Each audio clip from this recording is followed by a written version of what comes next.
Assalamualaikum warahmatullahi wabarakatuh. Perkenalkan, nama saya Irmayanti Ahmad, NIM 19210400005. Baik, saya akan menjelaskan tentang jenis-jenis organisasi proyek. Yang pertama itu organisasi fungsional, kedua organisasi proyek, kemudian ketiga organisasi matrik. Definisi organisasi. Organisasi adalah suatu wadah yang berisikan perkumpulan orang atau anggota yang melakukan kegiatan kerjasama untuk mencapai tujuan bersama. Definisi organisasi fungsional. Organisasi fungsional adalah organisasi yang disusun atas dasar fungsi yang harus dilaksanakan. Organisasi ini dipakai pada perusahaan yang pembagian tugasnya dapat dibedakan dengan jelas. Pilihan organisasi fungsional. Yang pertama yaitu divisi fungsional. Yang bersangkutan bisa jadi basis bagi kelangsungan teknologi bila para personel keluar dari proyek. Kemudian yang kedua yaitu manajer dalam organisasi proyek ini mempunyai wewenang penuh dalam mengelola suatu proyek. Yang ketiga yaitu definisi fungsional mempunyai jalur-jalur karir bagi mereka yang mempunyai keahlian tertentu. Kemudian yang keempat yaitu organisasi proyek memusatkan perhatian secara penuh terhadap proyek yang sedang dijalaninya. Kemudian yang kelima yaitu organisasi ini mempunyai keahlian berbeda dikelompokkan dalam satu grup untuk berbagi pengetahuan dan pengalaman yang bermanfaat bagi pemecahan masalah teknis. Kekurangan organisasi fungsional. Yang pertama yaitu proyek yang kompleks secara teknis tidak dapat dikerjakan dengan baik tanpa totalitas. Kemudian yang kedua yaitu proyek yang telah selesai terkadang menimbulkan masalah terhadap tim yang mengambil alih proyek tersebut. Kemudian ketiga yaitu organisasi ini seringkali tidak konsisten dalam menjalankan prosedur yang ada. Kemudian keempat yaitu motivasi untuk orang yang ditugaskan ke proyek cenderung lemah.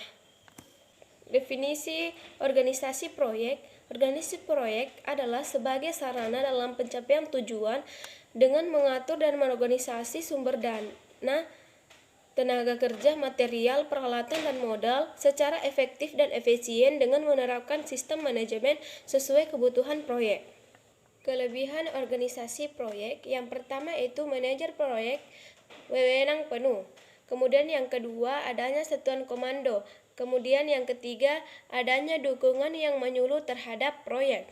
Kemudian yang keempat yaitu rantai komunikasi dalam organisasi termasuk pendek, yaitu melalui manajer proyek dengan eksekutif secara langsung. Kemudian yang kelima yaitu organisasi proyek memiliki beberapa manajer proyek yang membawahi para staf sekaligus merupakan satu koordinasi. Kemudian kekurangan organisasi proyek. Organisasi ini adanya masalah keberlangsungan sumber daya manusia yang bekerja di proyek bila proyek telah selesai. Kemudian yang kedua yaitu organisasi ini bisa saja terjadi di publikasi dalam usaha dan fasilitas apabila terjadi banyak proyek. Kemudian yang ketiga, organisasi ini seringkali tidak konsisten dalam menjalankan prosedur yang ada. Kemudian yang keempat yaitu organisasi ini menambah biaya yang terbilang cukup mahal untuk organisasi induknya.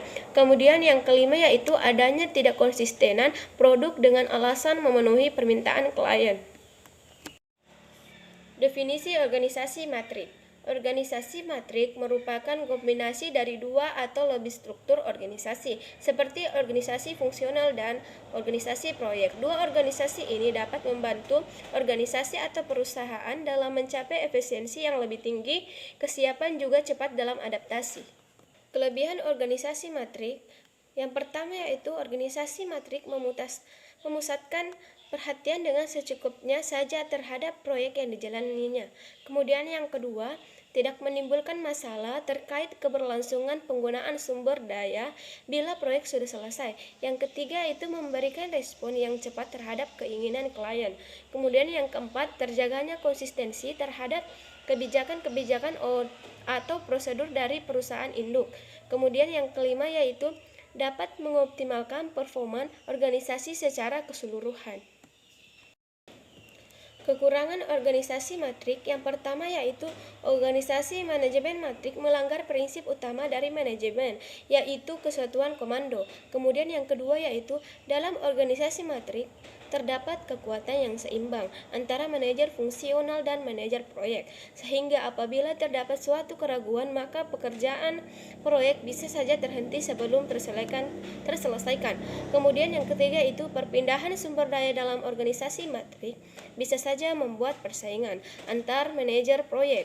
Kemudian yang keempat yaitu tim yang dibentuk dalam organisasi ini sebelumnya memiliki kualifikasi sebagai anggota atau staf bukan sebagai manajer, sehingga kemampuan manajerialnya sangat terbatas. Baik, itulah penjelasan dari saya.